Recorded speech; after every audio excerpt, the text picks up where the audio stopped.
नमस्कार, आप देख रहे हैं आज तक अभी तक न्यूज चैनल। आइए हम बढ़ते हैं आज की खास खबरों की ओर। बड़े हर्षोल्लास के साथ गणतंत्र दिवस के उपलक्ष्य में शासकीय माध्यमिक पाठशाला विद्यालय पड़खुरी में ध्वजारोहण फहराया गया। दिनांक को सभी छात्र शिक्षकों की उपस्थिति में विधिपूर्वक राष्ट्रगान के साथ गांव के सभी गली मोहल्लों में भ्रमण कर वंदे मातरम की जय, भारत माता की जय के नारों के साथ गूंज उठा पड़खुरी गाँव। तत्पश्चात राष्ट्रगान के साथ ध्वजारोहण कर छात्र छात्राओं के द्वारा सुंदर गीत प्रस्तुत किए व उपस्थित ग्रामीणों के द्वारा जनता को संबोधित करते हुए गणतंत्र दिवस के बारे में बताया गया। 26 जनवरी को गणतंत्र दिवस क्यों कहा जाता है, इसके बारे में विस्तार से बताया। रामप्रकाश कुशवाहा जी के द्वारा बताया कि 26 जनवरी 1950 को डॉक्टर बाबा साहब भीमराव अम्बेडकर जी के द्वारा संविधान लागू किया गया और संविधान के बारे में बताया गया, जिसमें सभी बहन बेटियों भाइयों को शिक्षा का समानता का अधिकार मिला। तभी से 26 जनवरी को गणतंत्र दिवस के रूप में मनाया जा रहा है। और 15 अगस्त 1947 को हमारा भारत अंग्रेजों के कुशासन राज्य से आजाद हुआ था। तब से 15 अगस्त को स्वतंत्रता दिवस मनाया जाता है।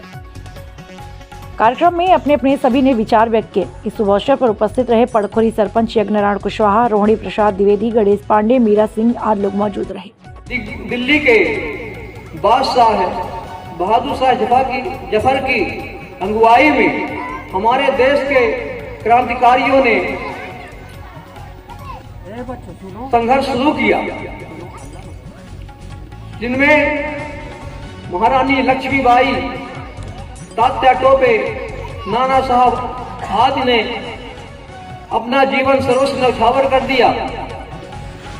लेकिन हमारे देश के राजाओं की एकजुटता के अभाव में यह संघर्ष सफल नहीं हुआ और स्वाधीनता का जो संग्राम था वो अंग्रेजों द्वारा कुचल दिया गया।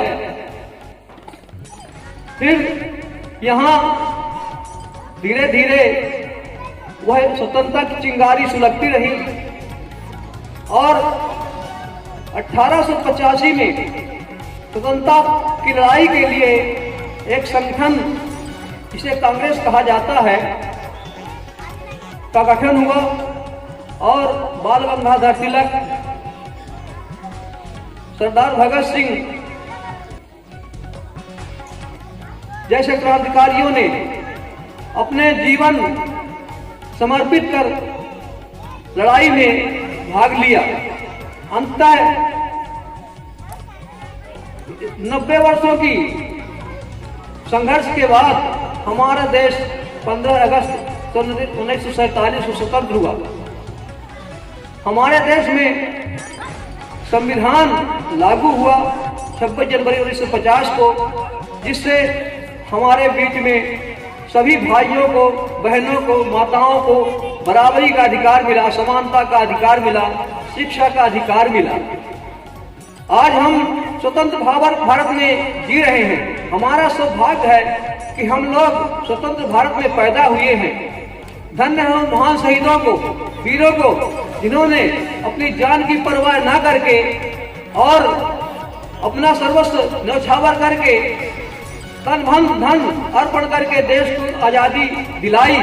ऐसे शहीदों को हम नमन करते हैं और हमारा ये दायित्व है कि हम संविधान का सम्मान करें, देश की सेवा करें, जिसके लिए हमें जो भी जहां दायित्व मिला है, यदि किसान है तो किसानी का दायित्व ईमानदारी से करें, शिक्षक हैं तो अपने शिक्षक का दायित्व निष्ठा और ईमानदारी से करें, डॉक्टर हैं तो अपने पेशे का दायित्व ईमानदारी से करें, जिससे हमारा देश सौभाग्यशाली, सुख, शांति और समृद्धशाली बन सके।